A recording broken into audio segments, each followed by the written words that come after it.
Hey, it's Tom. Today, we're going to talk about coping. Not emotional coping, but how to cope molding.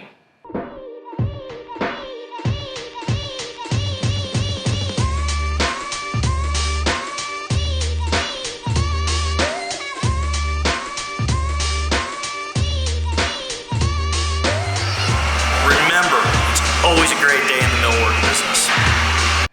So, why would you cope? The reason you would cope is because a cope joint helps minimize movement that you see with the typical 45 joint in a corner. So, what are the tools you need to cope? You'll need, of course, a coping saw, a tube of caulk, a wood file, and a utility knife.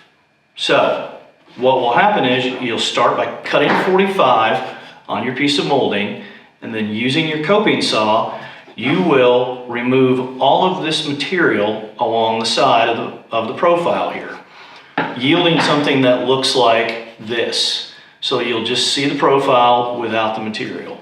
And then you will fit your joints together for a nice tight fit, a little bit of caulk in the corner, and you're done.